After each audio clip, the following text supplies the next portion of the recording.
चंदकरे चांचल्य जंगल भितर मिलिला नर कंकाल अधा देह माटी पोता जाइथिबा जणा पड़िछि। चंदका जंगल मिली नर कंकाल देखि स्थानीय लोके आतंकित हो पड़छंती। तेबे मुंड खपुरी माढ़ी जंघ हाड़ आदि एणे तेणे छिटिकी पड़िथिबा देखिबाकू मिलिछि। खबर पाई स्थानीय पुलिस और वन विभाग पहुंची सरजमीन तदंत चलाइछंती। अधा देह माटी तले पोता जाइथिबा बेले अधा माटी उपरे रहिछि। कहा जाउछि से अंचलरू मासे तले जने व्यक्ति निखोज थिले। तेबे बे प्रश्न उठुछि से व्यक्ति को किए और काहेकि माटी रे पोतिला। हत्या संदेह करबा सह साइंटिफिक टीम को अपेक्षा करी तदंत चलाइछि पुलिस। अधिक आलोचना करबा भुवनेश्वर रिपोर्टर मानस महापात्र फोन लाइन रे जोड़ी। मानस, पुलिस प्राथमिक सूचना कौन दउछि? देखो कमिशनरेट पुलिस पाई पुणी गोटे बड़ टेंशन पलटि नर कंकाल एवं नर कंकाल परिचय वर्तमान सुधा मिल पारिनी, जहाँ केवल प्राथमिक सूचना रहुची एवं पुलिस और फॉरेस्ट डिपार्टमेंट घटनास्थल में पहुंचिकी जहाँ वर्तमान तदंत करुछंती जे गोटे क्षत विक्षत जो गोटे कंकाल मिली से कंकाल किछि भाग मिली बा किछि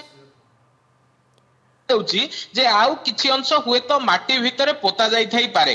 तेबे वर्तमान परिस्थिति को देखिले जहाँ लगुची पाखापाखी बॉडीटी से जगार डिस्पोज हवा कोनोसी भी कारण होना कहीं पाखापाखी मासटे हबो एवं केवल जेहेतु नर कंकाल पड़िछि एवं तार कोनोसी प्रकार से जगार मांसर सत्ता मिलुनी, जहाँ गोटे संदेह करा जाउची मासे तळु से जगार गोटे डेड बॉडी पड़िछि। किंतु डेड बॉडी केउ अवस्था रे पड़िला, केउ जगारु आसिकी सेठी पड़िला एवं जंगल रे जे डेड बॉडी पड़िछि से जगार परिवार कारण कौन? मानस जो माने देखिथिले से माने कोन कहउचंती? प्रथमे जो माने लोक देखिथिले कोन कहउचंती से माने?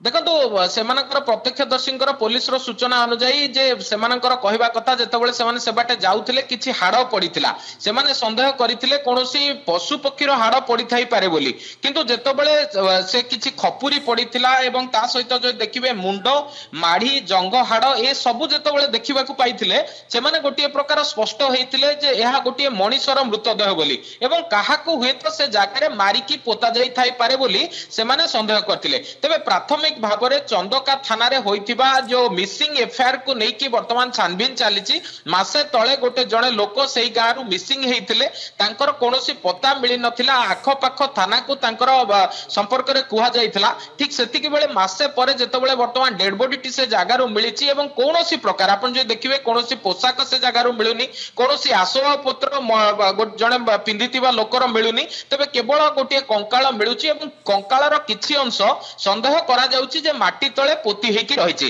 तबे साइंटिफिक टीम आसीबा परे हुए तो ए घटना उपरु पर्दा हटी पारे, हुए तो ये जो नर कंकाल बा सेठाकार पारिपार्श्विक परिस्थिति को नेकी फोटो जारी हे जाई पारे, विभिन्न थाना को ए फोटो पहुंचा जाई थाई पारे एवं जदि परिचय तथापि न मिले तबे विभिन्न स्थान मानकरे बा पब्लिक प्लेस मानकरे पूर्व परि आपण देखिबे पोस्टर लागि पारे। तापर ही जणा पड़िबो ये लोकंकर परिचय कोन एवं परिचय जणा पड़िबा परे हुए तो मृत्युर कारण स्पष्ट हेबो जे निहाती। मानस आपण जहाँ कहते पुलिस आगे सब बड़ चैलेंज कि लोक किए जदि तांको विषय किसी सूचना मिल पार्ची परवर्ती समय हुए तो सहित कार शत्रुता थिला बा कौन कारण दुर्बृत्त माने किए परवर्ती स्टेप बा पदक्षेप को नहीं पुलिस हुए तो तदंत करिबा। बहुत बहुत धन्यवाद।